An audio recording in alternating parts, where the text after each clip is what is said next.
한보 사태. 1997년 1월 발생한 한보 철강의 부도와 이에 관련된 권력형 금융부정 및 특혜 대출 비리 사건.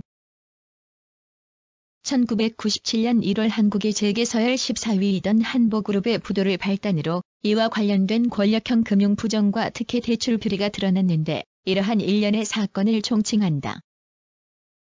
건국 후 최대의 금융부정 사건으로 기록되었다. 사건의 발단은 한보가 부도를 내면서 불거졌는데 부실 대출의 규모가 5조 7천억여 원에 달하는 엄청난 액수에서 온 나라가 술렁거렸다. 그러나 무엇보다도 이 사건이 전국민적인 관심을 모은 것은 정태수 당시 한보그룹 총회장이라는 한기업인과 관련하여 천문학적 금액을 대출하는 과정에서 정계와 관계, 금융계의 핵심부가 서로 유착하면서 엄청난 부정과 비리가 행해졌기 때문이다. 먼저 한보그룹은 1990년부터 5조 원 규모의 당진제철소 프로젝트를 추진하였다. 이 과정에서 정부 차원의 견제를 받은 일이 전혀 없었고 오히려 건설부가 부지매립 허가를 9개월 만에 내주었음은 물론 통상산업부는 검증도 되지 않은 코렉스 공법의 채택을 적극 권유하기까지 하였다. 철강업계에서는 한보의 경영 능력으로는 이 프로젝트의 실행이 불가능하다는 입장이었음에도 1조 원 규모의 코렉스 설비를 도입하여 계속 철강 사업을 진행하였다. 처음에는 제철소에 투자비를 2조 2,800억 원으로 책정하였으나 2년 만에 5조 7천억 원으로 불어났다.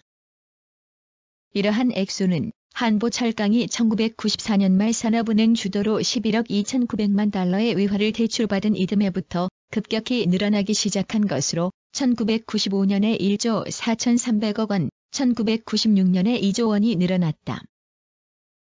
이렇듯 대출금 규모가 늘어난 것은 정부와 채권은행단이 한보 측의 주장을 그대로 받아들이면서 투자비를 계속 지원했기 때문인데 한보는 이 와중에도 18개의 회사를 인수하거나 설립하는 등 계속해서 사업을 확대하고 있었다. 결국 은행들은 한보 철강의 거액을 물릴 수밖에 없었다. 당시 금융계는 사업의 타당성에 대한 상세한 검토도 없이 외압에 따라 대출을 결정하였다고 주장하였고 실제로도 세 개의 시중은행이 사업에 대한 타당성을 검토하지 않은 것으로 드러났다.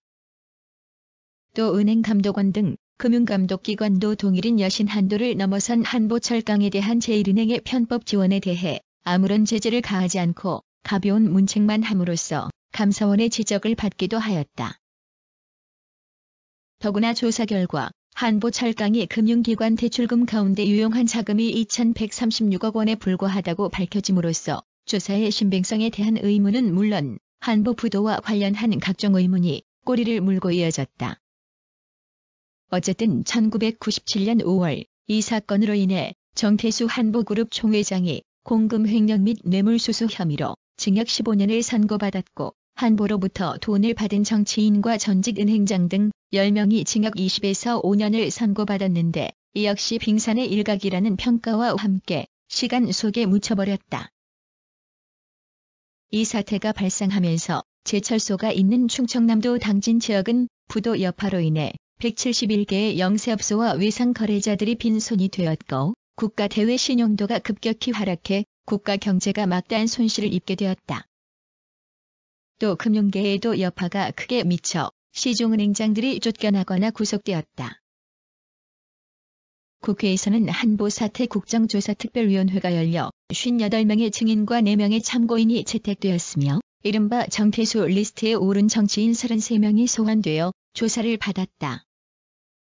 또 당시 김영삼 대통령의 차남 김현철과 국가안전기획부 운영차장 김기섭 역시 이 사건에 연루되어 구속되는 상황이 벌어지기도 하였다.